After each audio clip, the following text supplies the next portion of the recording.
You are listening to SPN, the Sports Podcasting Network.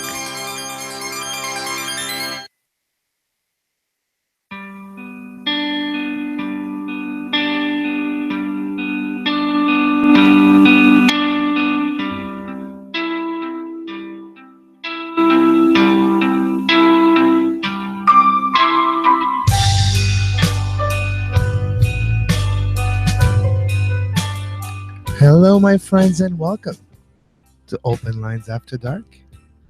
I am Kevin Laramee, and tonight, no subject are off limits. Tonight, you can talk about whatever sports topics you would like. What a busy world in the world of sports in general. If you're looking at just this weekend, or coming up in the next few days, we have the NBA and NHL playoffs. We have as well today the Monaco Grand Prix. We had the biggest race of the season in NASCAR. Not literally, it's not Daytona's 500, but it's in Daytona and it's a Coca Cola 600. That was today. Also, today, it was the Indy 500, the 100th edition of a race that always dear to me because when I was young, I saw a young Jacques Villeneuve win this race. And today, what we did see is, well, a young rookie, Alessandro Rossi, winning the Indy 500. So, you know, it's interesting that maybe a new Villeneuve has been born, a star has been born at the Indy 500. And that happened today. Yesterday, we had the Champions League final. So give us a call if you would like to talk about any sports subject. Lines are open. You can give us a call right now, 802 375 7445. We had the U.S. men's national team as well playing this weekend. So, a lot of great news topics. You have, of course, the NBA and the Major League Baseball, always having some interesting game now. We had the Red Sox today beating the Blue Jays. David Price's return to Toronto. We have the Giro d'Italia finishing today. Oh, what a great finish of the Giro d'Italia. One that will be remembered forever. The last three stages, well, last two stage, because the 21st stage, today's stage of the Giro d'Italia, is not necessarily a stage because everything has been decided. Nothing is just a sprinter stage, and we all know that Nibali was going to win today. But stage 19 and 20 are two stages that will be remembered for a long time. When Nibali thought it was all gone, Nibali came back with a great attack on Krajicek. It's unfortunate that he crashed, but we'll talk about this later if we have time to go in the details of the Giro d'Italia as a whole. And you can look for a brand new Kevin Talk Cycling later this week on the Sports Podcasting Network, where you can find all your favorite shows and on-demand version of the show that you are listening right now, which is Open Lines After Dark. You can interact with us on Twitter as well at SportsPodNet. That at SportsPodnet, SportsPodNet, Sports Podcast Network. Get it? And you can always use the hashtag SPN Radio to contact us directly. Again, you hear the Sports Podcasting Network. Well, the website is easy. sportspodcastingnetwork.com. Today when I was watching the Monaco Grand Prix, some people like, oh, F1, is it a real sport? It's cars.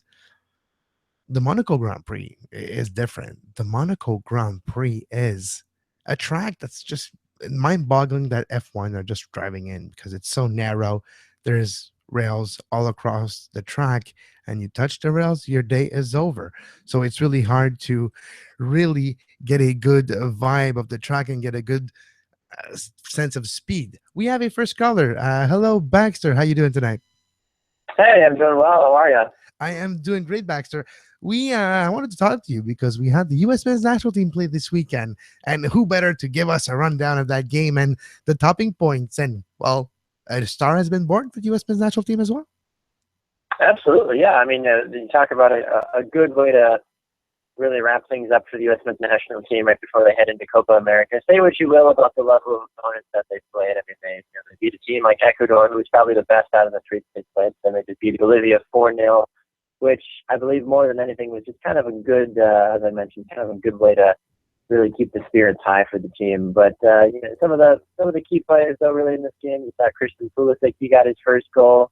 Justin Zardes, John Brooks as well. They all got on the score sheet as well. And you'd like to think maybe that Jurgen Klinsmann has something going strong for him headed going into this tournament now, but as we all know, at least as American soccer fans and those that cover the league, he could come out with a completely different lineup, because a completely different formation, completely different everything for that opening game against Colombia, and they could get blown out of the water. So it's an ever-changing scenario with the U.S. men's national team, but it was good to see 3 solid victories leading up to Copa America. I am talking with Baxter Colburn, host of Two Upfront Soccer Show on the Sports Podcast Network.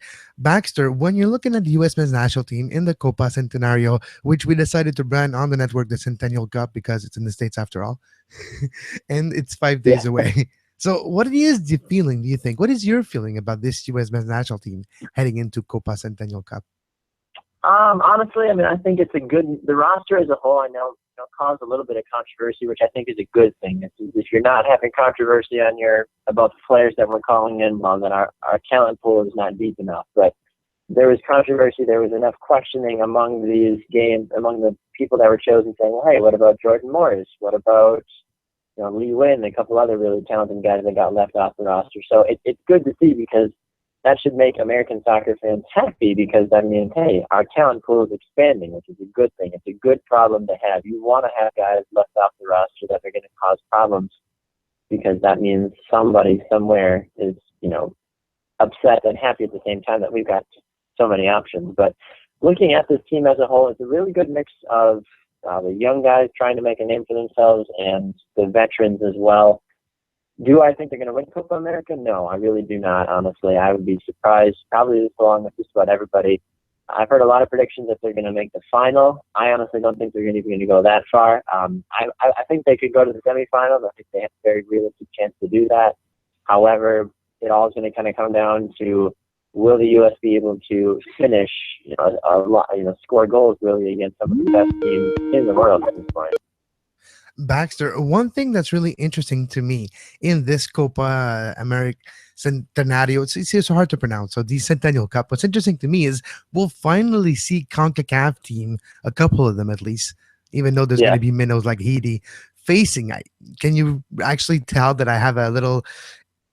I'm actually still mad that Canada's not in that the Copa. I think would have been great for this program. But you do have other teams like 80, Mexico, and US in this cup facing Brazil, Uruguay, Colombia, Argentina.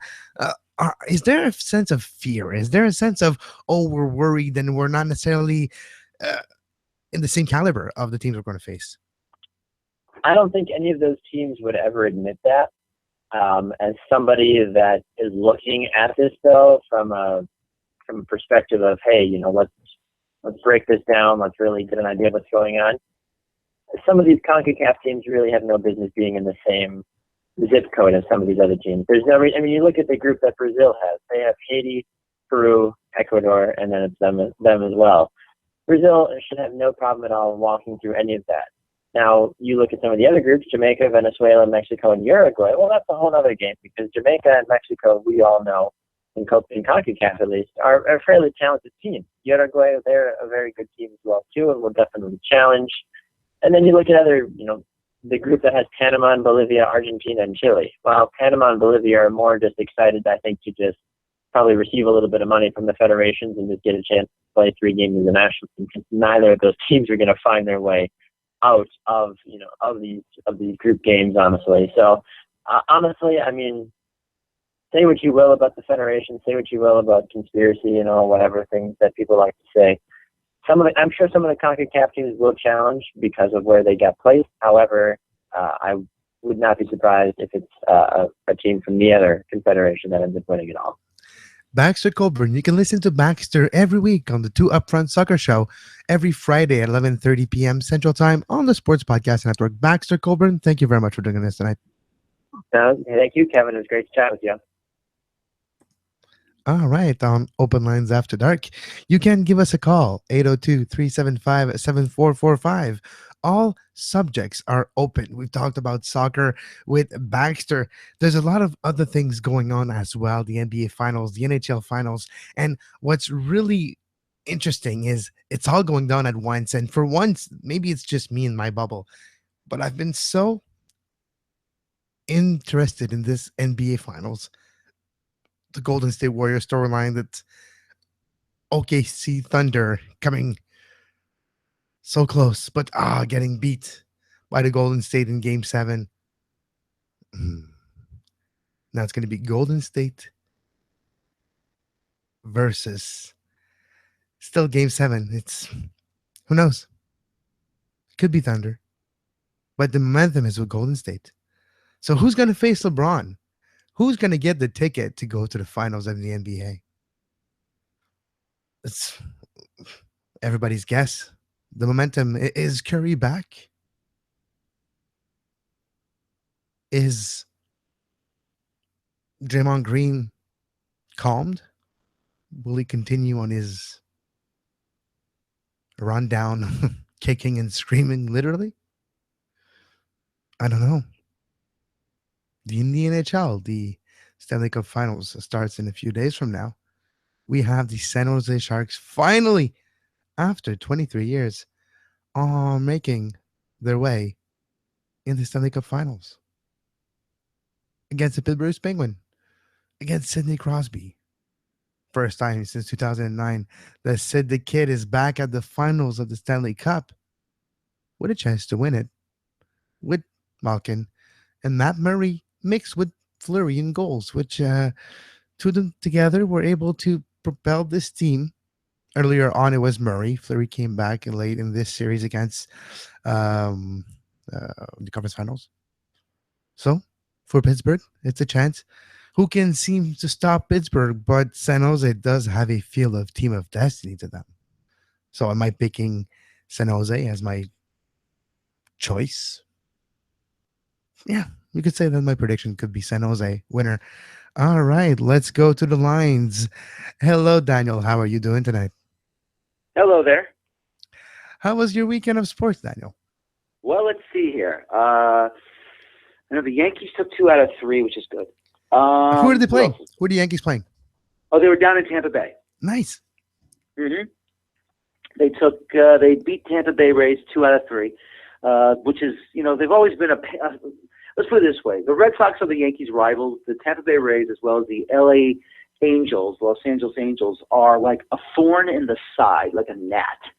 So that's always been, one of those things where, as a Yankee fan, you know who your rivals are, but you also know who are your annoyances.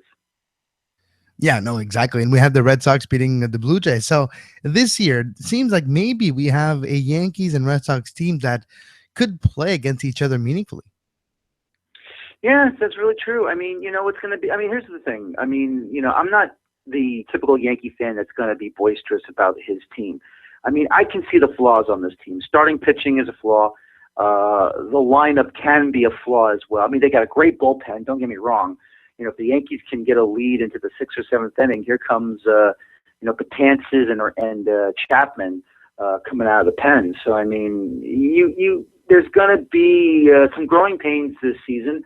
If they're lucky enough to sneak into one of the 2 wild card spots, that's a big bonus at the end of the season. But other than that, this team's going to be up and down throughout the entire year, and that's why it's a long season. It's a marathon, not a sprint. But give the Orioles credit. They're doing very well. Red Sox have had some great moments, of course, at this season. The Yankees need some more work, and hopefully some of their top prospects in the minors are going to be ready to get a call up and ready to go. And my wife and I, my wife's a Mets fan, but she doesn't hate the Yankees. I don't hate the Mets. Obviously, okay, you have a more symbiotic relationship between the two clubs. I can understand exactly. That. But here's the fun thing, though, for me, because obviously, as much as you go watch the Canadians, and when it's NHL time, seeing your favorite hockey team, your favorite sports team, or your favorite baseball team, whatever team it is, and whatever sport it is, the prices are getting ridiculously expensive, and it's tough to go unless you got a friend, or you got someone that has connected with a good pair of tickets to go watch your favorite team. And Unfortunately, I don't have that, but with your contacts, Kevin, I bet it's easy for you to go to the Bell Center and have some fun. But still, You would think, but no, not exactly. Even at the Bell Center. Well, last year, I have to say, with the amount of losses that the Canadians did have, there was some nights that tickets were available quite cheaply on StubHub and other secondhand market. Let's go there for a absolutely, second, Daniel. Let's talk about the yeah. Stanley Cup playoffs, the Stanley Cup finals that will start in a few days from now between the Sharks and the Pittsburgh Penguins. It's a weird playoff with a great storylines, but the big teams were eliminated early. Are you surprised by seeing the Sharks and the Pittsburgh Penguins in the final this year? Let me go with the Sharks first because, throughout these last 10, 15 years, the Sharks have always boasted solid players. They've always boasted, attacking forwards very well, solid defenders. They always had great regular seasons, but for some strange reason, they could never get over the hump either out of the first round or out of the second round of the playoffs. And finally, after everything that they've done, Joel Thornton was supposed to be the big superstar in Boston. He just didn't fit there, or he didn't fit with the style that the Bruins were playing. They've always had great players like Patrick Marleau, Joe Pavelski, obviously the back line, the defense pairings with, I believe he's still there, Mark-Edouard Vlasic. Pickles, of course, as everyone calls The him. top two defensemen of this team behind Ben Burns. Yeah, exactly. And, with the amount of coaches that they've had, throughout their, existence, you would think that they would finally get to the Cup final. And I don't remember who's the new coach now for San Jose for this year. You probably know more because I've been. His name escapes me right now. Sullivan? No, that's Pittsburgh. No, it's Pittsburgh. It's what's his face? DeBauer. Oh, DeBauer. Okay, yeah, the former Devils coach. Okay. Yeah, former Devils coach, exactly. Yeah. So, what he's done with the Sharks, it's been unbelievable. And, finally, all those years that they had Nabokov as their goalie, and they just couldn't get over the hump. And finally, I believe it's Niemi now, of course, the year that, he did win the first cup in a long time for the Blackhawks, like 6, 7 years but he ago, was, something like that. but he wasn't the key in that win. He was just a cog, because Crawford, Right. They could just interchange the goalkeeper, and it was a system, not the goaltender. And when you're looking at Niemi, he's at the right place at the right time again. That's what it is, really.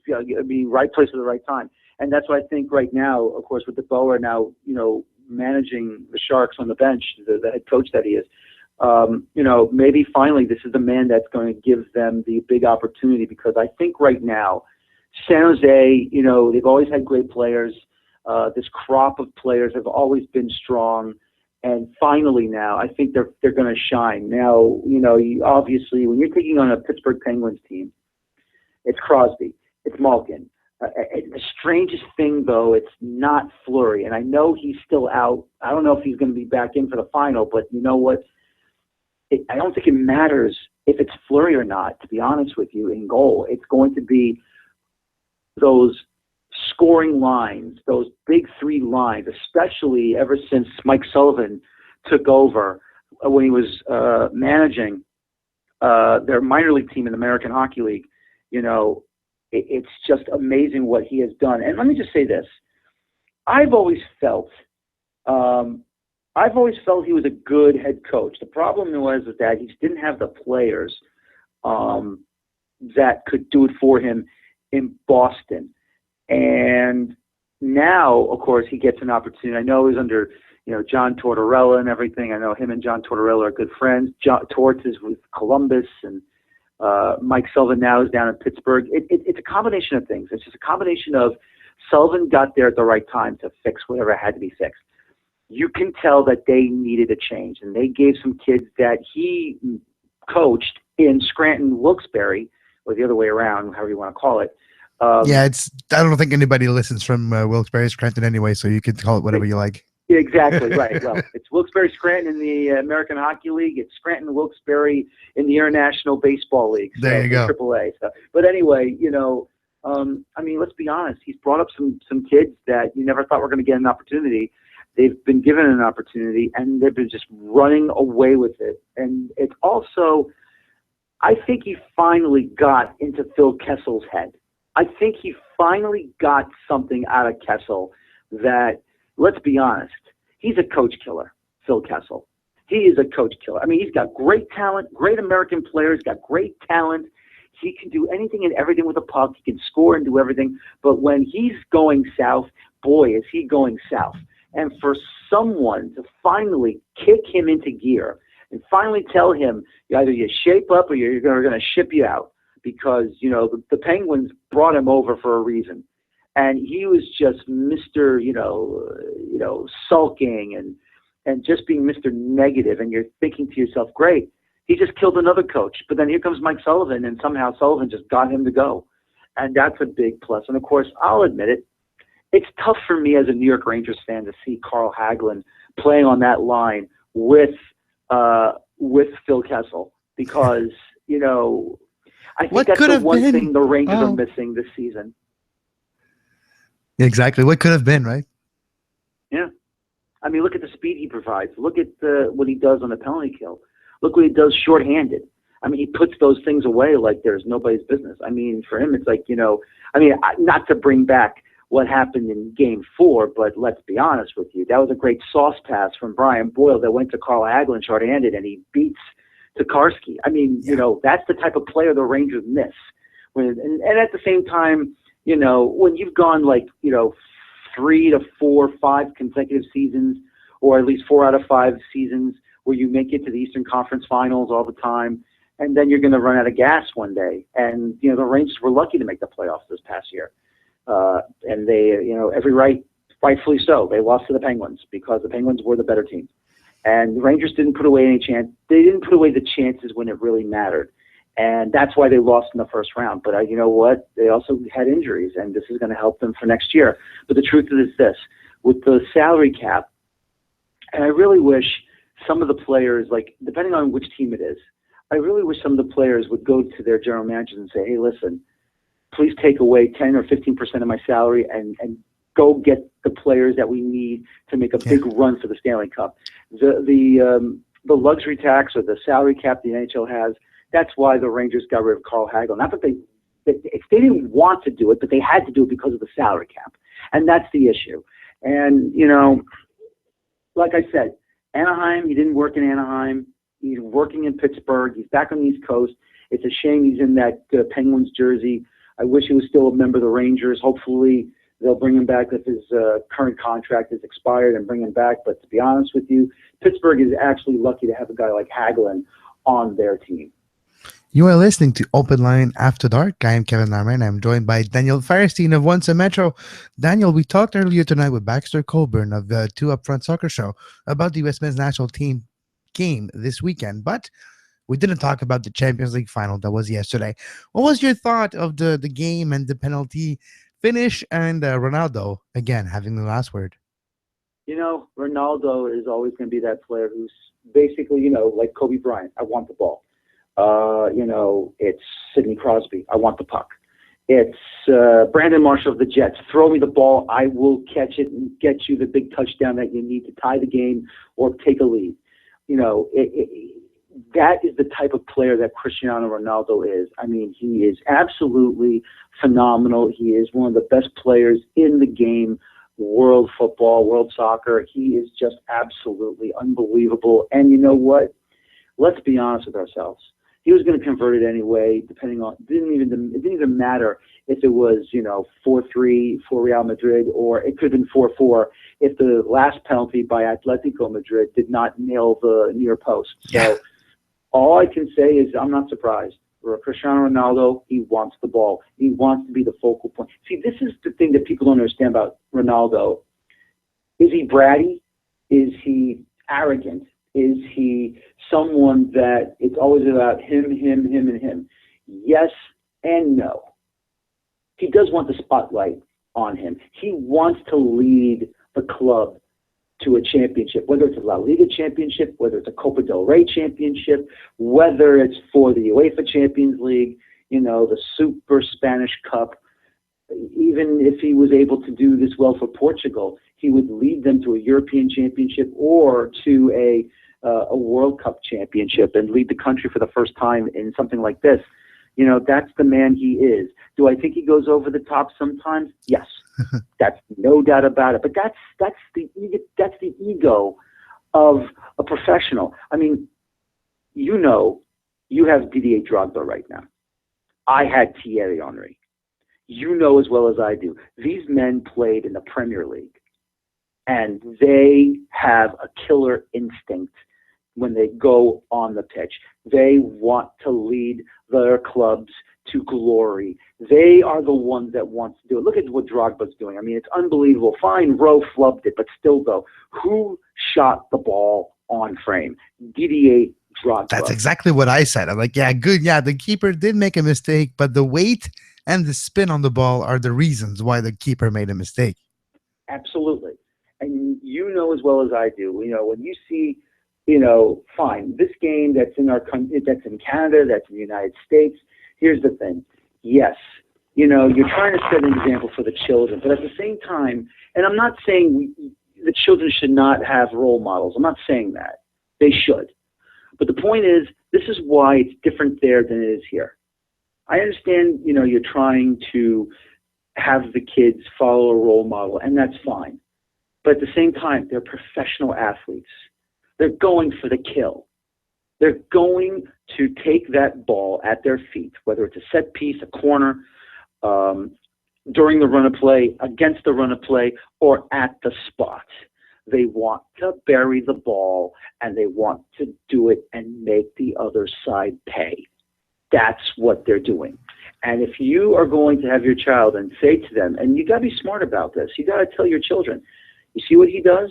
You watch what he does. You watch how he does it with the ball. You watch how he brings the ball up. You watch where he positions himself to get the ball when the ball is being crossed towards them, or at least in a spot in that big area, so you can put the ball away. This is what it is. It's not just about, think about the children. It's not just that. And don't get me wrong. I want, the kids should have role models, but parents also have to have the full understanding that these players are not there to teach their kids 2 + 2. You want to learn from the best to become the best, and hopefully that day will happen. Yeah, Daniel, we are doing open lines after dark right now, so let's go in a little somewhere else. What sport does catch your attention outside of soccer as well? Is there a fringe sport that you like, that you would like to do your coming out and say that you do like that sport on this show? Well, let me say this. I'll give you 2 different sports. Well, technically it's the same sport, but it's in different areas. I started off as a baseball fan, Major League Baseball fan. Of course, born in the early 70s in the Bronx. Yes, I became a New York Yankees fan because that was the closest baseball stadium that I can get to by subway. 8 subway stops away from where I used to live in the Bronx. So, and I was trying to say this, Kevin, it's a shame that the tickets have become so expensive. So my wife and I, we travel within New York State, New Jersey, Pennsylvania. We go to minor league baseball games that are affiliated with the major league teams. So yes, Brooklyn Cyclones, short season A-League Mets, Staten Island Yankees, short season A Yankees, of course, Trenton Thunder, the Double-A Yankees in the Eastern League, and tomorrow, because this coming Monday, actually it's already today, it's my wife's birthday. She's a Mets fan. I'm a Yankees fan. So we are driving to Binghamton, New York. We are going to see the Binghamton Mets taking on the New York Yankees affiliate, Trenton Thunder in Binghamton, New York. Nice. This will be our first time going to Binghamton because whenever the Mets team faces Trenton, it's always down in Trenton, New Jersey. And the ballpark is nice. It's right along the Delaware River. It's a great view of the Delaware River, and it's a wonderful minor league stadium. There's a lot of nice minor league stadium. I was actually reading a book called The Old whatever. It's a baseball game book. I think it's the 1,001 baseball sites you need to visit in the States before you die. And majority of them, it's minor league baseball stadium that are like between 5 and 10,000, but are gems and they're not talked about enough. Right, exactly. Now, I can give you some great ideas.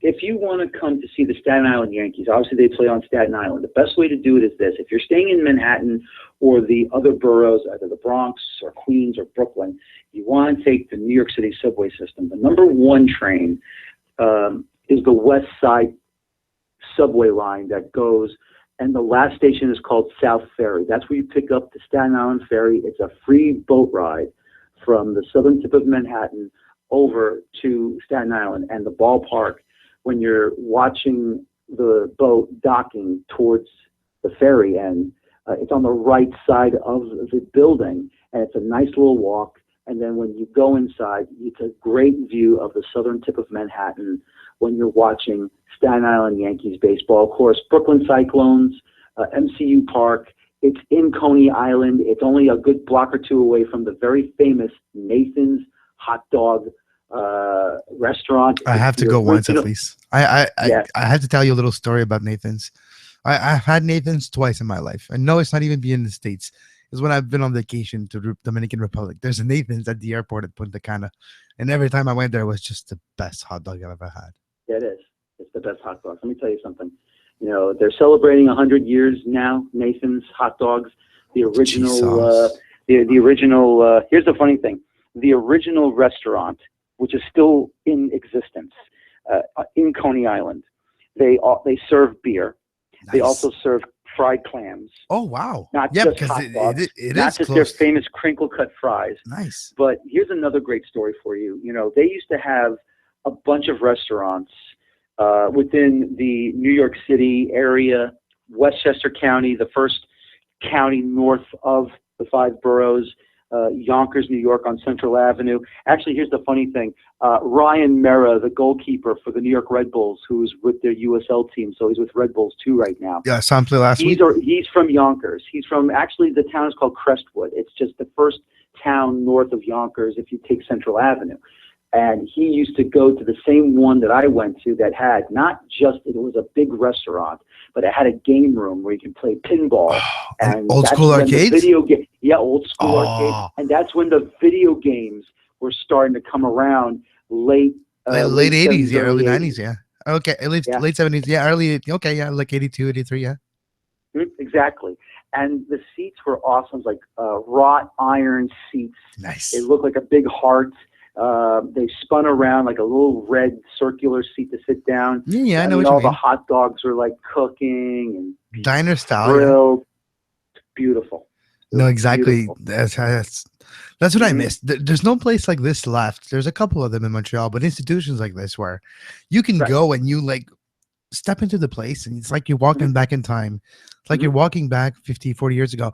Not that it's just nostalgic, but just because food was made differently. And it's just good to eat food that are made like not necessarily all from frozen parts are still the same recipes of 50, 40 years ago. And that's the attraction of those places.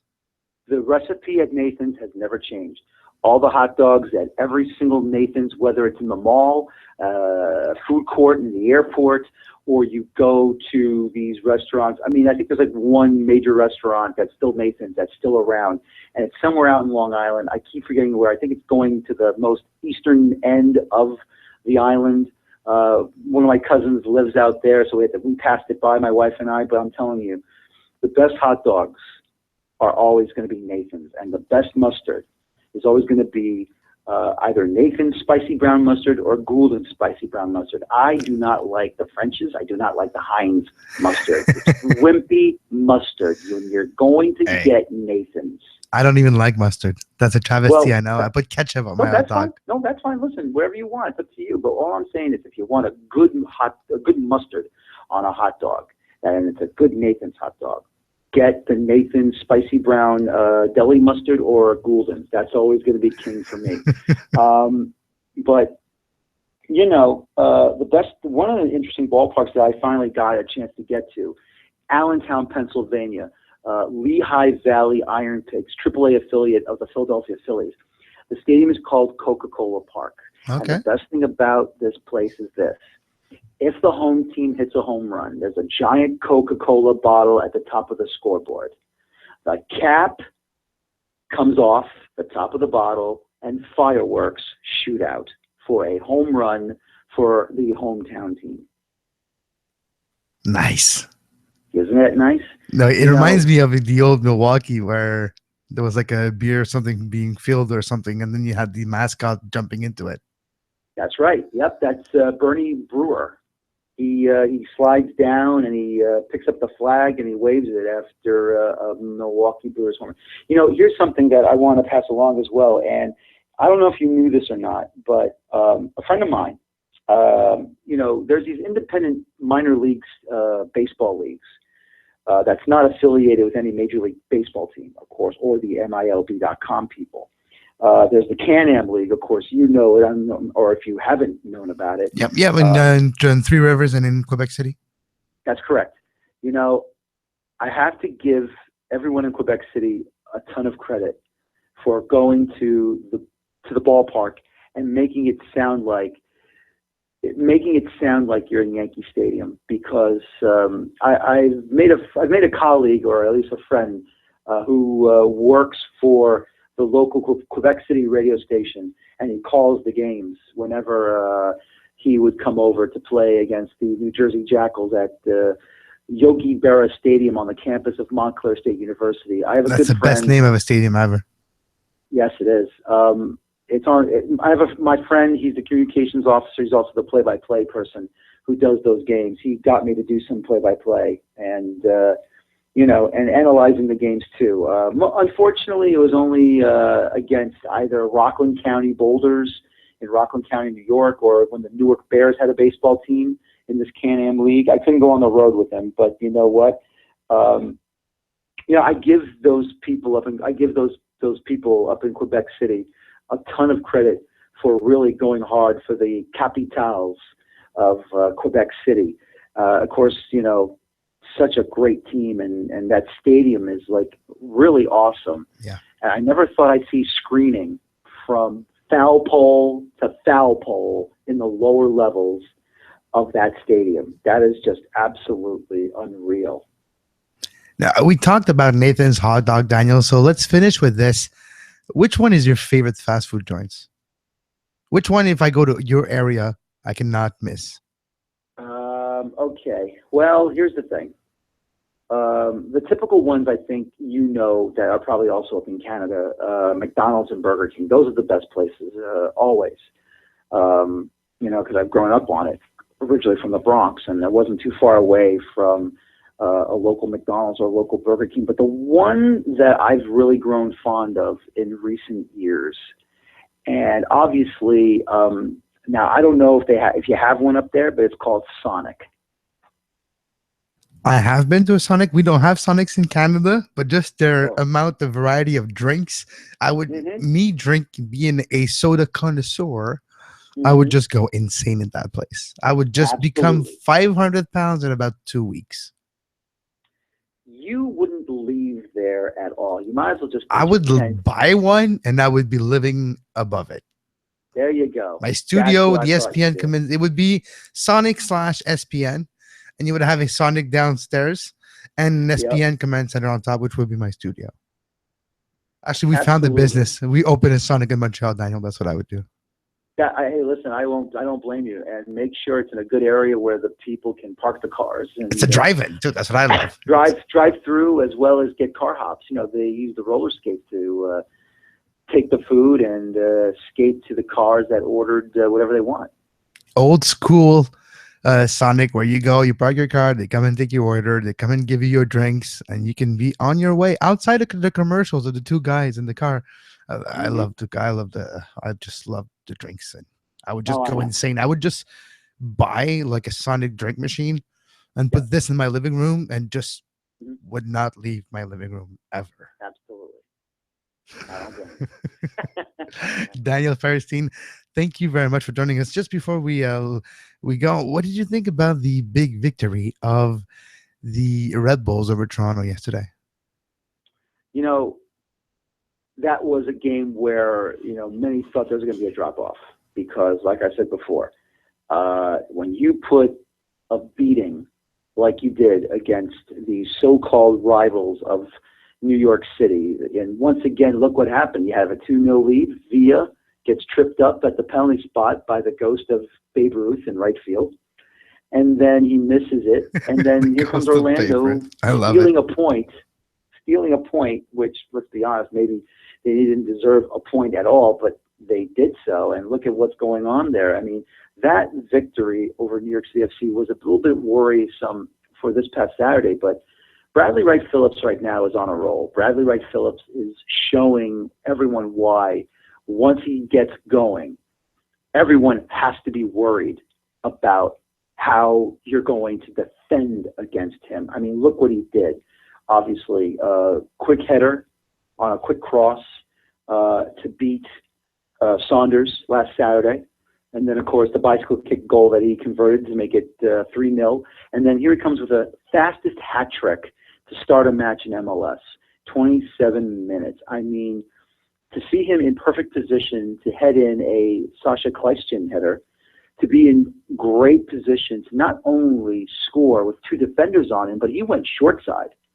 He found a way to not only beat the defenders, but beat Irwin by the near post, went short side on that one. And then, of course, he showed his smarts, knowing he was in an offside position, and he came back into an onside position.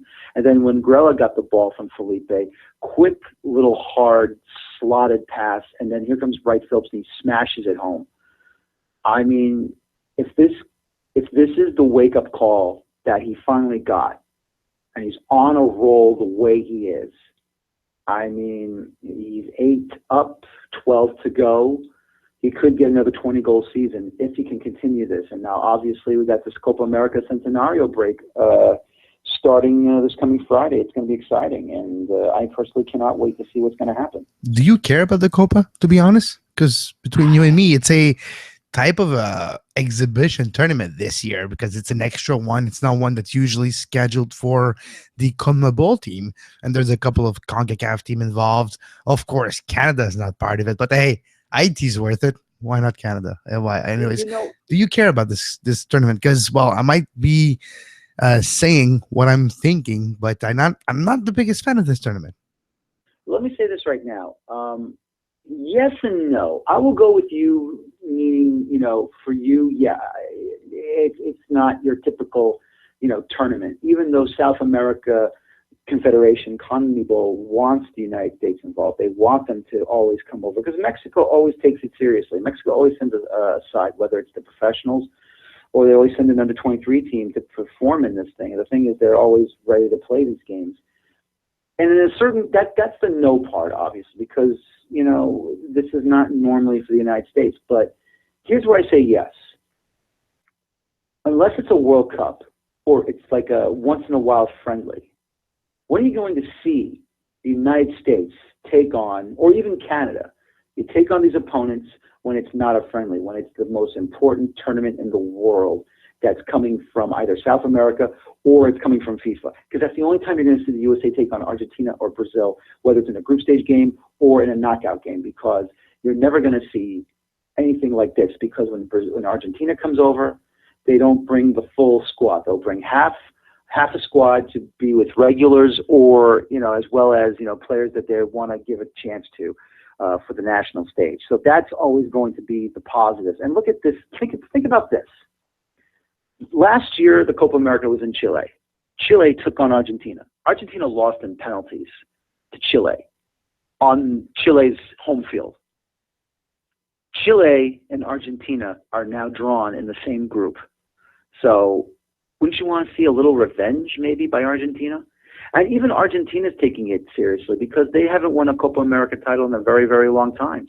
I mean, we're talking about one of the two top powers in South American football, in Argentina and Brazil. And Argentina has not won a Copa America in a very long time. It's either been Brazil or Uruguay.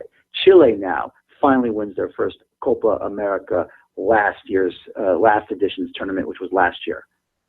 What do we have here in CONCACAF? And no offense to anyone, from within CONCACAF. Obviously, I've always said this many, many times. Canada, USA, Mexico should always be the top dogs in this confederation. Costa Rica is rising. Panama is rising. Jamaica's finally getting back to a position. Trinidad and Tobago had a bit of a blip, but you know what? They're becoming a power now. They're rising in the Caribbean. We need to see this confederation of North America, Central America, and the Caribbean improve. Do I think they are at the same level as UEFA or CONMEBOL? No. But for that to happen, everything needs to improve. And are we on the right track? I think for the first time we are. And now look what's going on with Canada. You have Canadian soccer right now on the verge of possibly going to the hexagonal for the first time in I thought you were going to say the World Cup. I was long gonna stop you dead in your track. So you're going to go all the way to the World Cup. I was like, not yet, but still though. I mean, look, first. you would admit, you and Dwayne Rollins would admit, Yes. look, it's baby steps. And baby steps. Yeah. And if you get to the hexagonal, then basically all bets are off.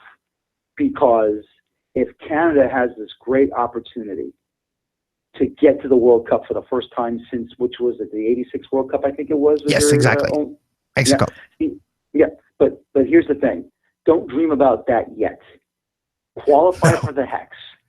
Qualify for the hex. Take it one match at a time. You're going to have two, if you get the necessary points, which I think you will, in this round. You'll get the necessary points to move to the hex. See how the schedule plays out. Get ready for the hexagonal. It's going to be very early this year, in November.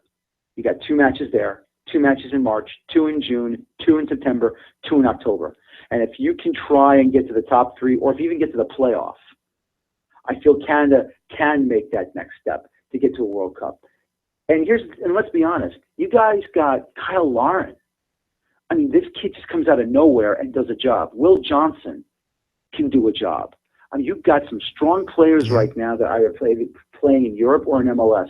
And maybe finally, this is the opportunity that Canada needs to finally get over the hump and say, hey, listen, we are CONCACAF. We are the North Zone. That's right. You can't mess with Mexico. You can't mess with the United States. And you can't mess with us anymore either. Yeah, that would be interesting here. Let's finish with this. Do you have a horse in the Euros? Do you cheer for any particular country in the upcoming Euros that starts in about 11 days? No, not really. I don't have a horse in the race. I mean, look, I just want to see good soccer. I just want to see what's going to happen. I mean, obviously, if you always ask me, well, England is always going to make it, and I understand England's, fixing itself still with Hodgson as manager, but while it's good to see players like, maybe Rashford coming over from Manchester United. I mean, Vardy's had a fantastic season. Of course, you win the Premier League for the first time in your life, and you win the Premier League for a club that's never won a top-level trophy like Leicester City has until, of course, this past May. Why not? But I don't know if England still has enough. I mean, maybe you can lean on France. You can lean on Spain. You can lean on Portugal because some of these players that are playing for the top clubs, not just in their country, but for the other countries that are basically the top 4 leagues in the world. Obviously, England, Spain, Germany, Italy. France has a decent amount. Portugal is decent, but once again, it's always going to be either a 1 or a 2-team horse race. So, I mean, I'll probably lean a little bit to France. I'll lean a little bit to Spain. Italy, I think they made a huge mistake. Antonio Conte made a huge mistake not bringing over Sebastian Giovinco. But, hey, it doesn't matter now. He's hurt, unfortunately, but still. He's already Conte planting his time with Chelsea, I believe so. Yeah, exactly. But still, though, unfortunately, Antonio Conte is a dinosaur because he thinks if you're going to, get up and leave Serie A, leave Juventus, and then come to play in MLS in Canada, and Conte thinks, well, you're going to pay the price for this because maybe you shouldn't be over there if you're not going to be picked for this European Championship roster. And I think, unfortunately, if Italy is going to go 3 and out, well, Antonio, maybe you shouldn't have taken the Italian national team job. Exactly. All right, Daniel. Thank you very much for calling tonight. You can find Daniel's work on Once a Metro is coverage of the New York Red Bulls, and you can find its shows on Blog Talk Radio, Firestone Fire, American Soccer Show, Jets shows, and other shows as well. Daniel, thank you very much for joining us tonight. No problem, Kevin. Have a good night. Bye. All right, we'll take a small, quick break, and we'll be right back.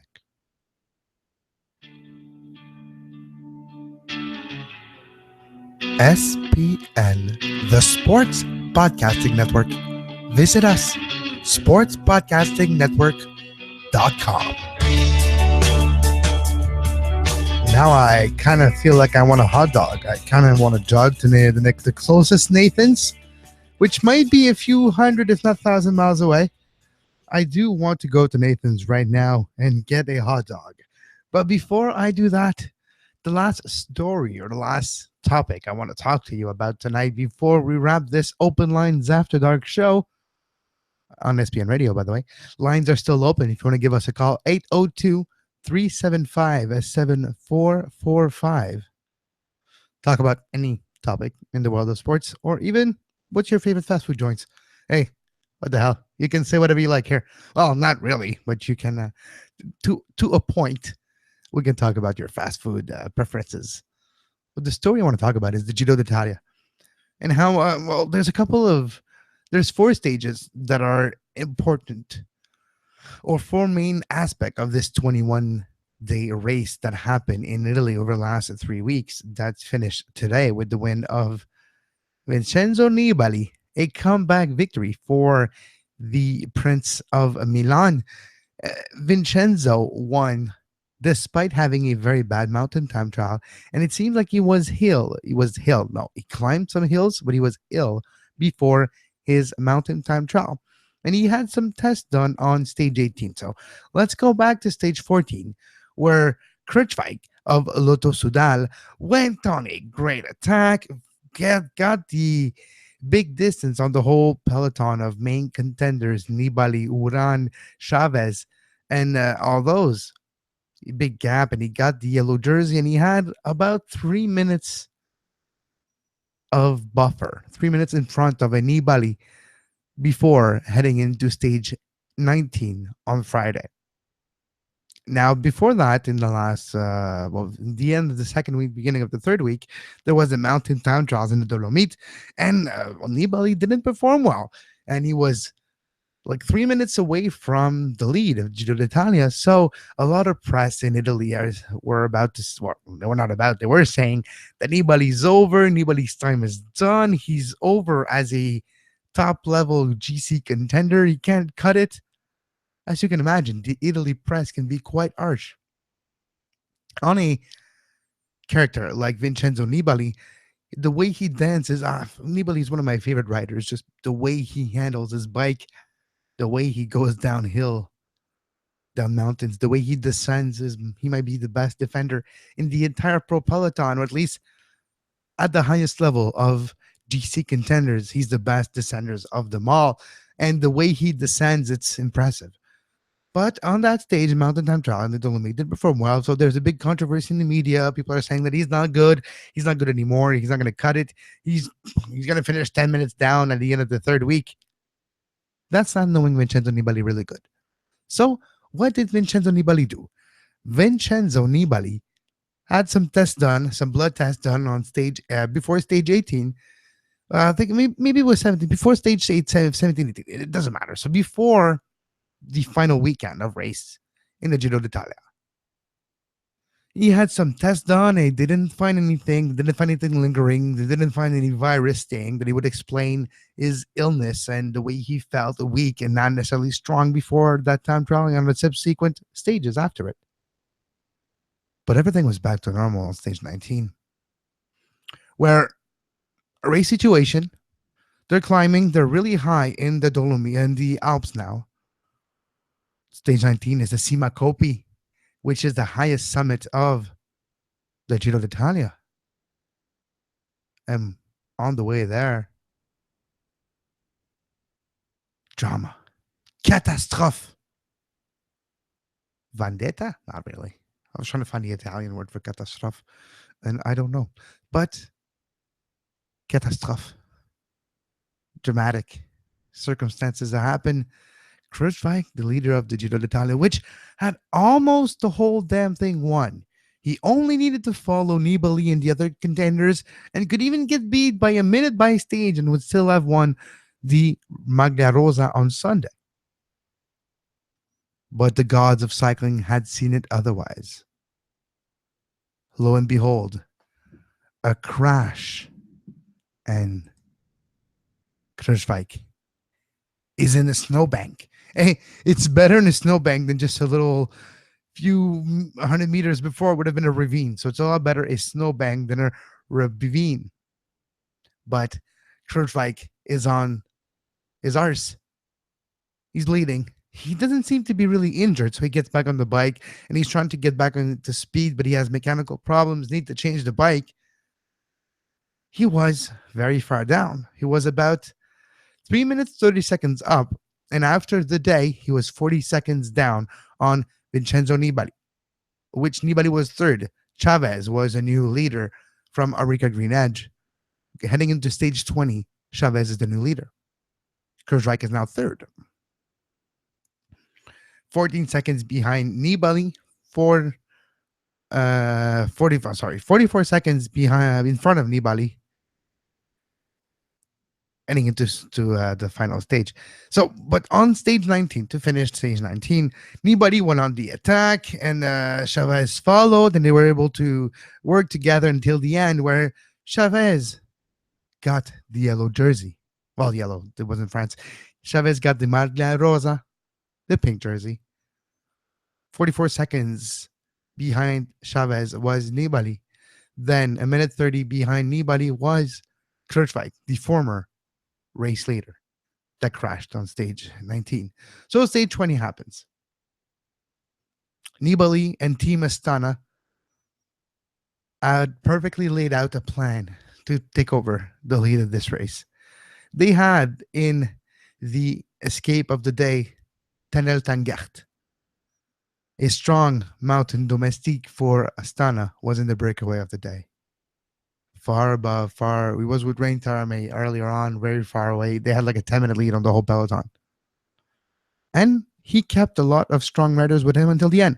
Michele Scarponi sacrificed everything for him in that end of a short but very hilly and a lot of, it was a mountain finish, but it was a very hilly, short, steep climbs that are short but very steep with gradients that are around 14%, the highest, an average around 9, which is very high still for short climbs.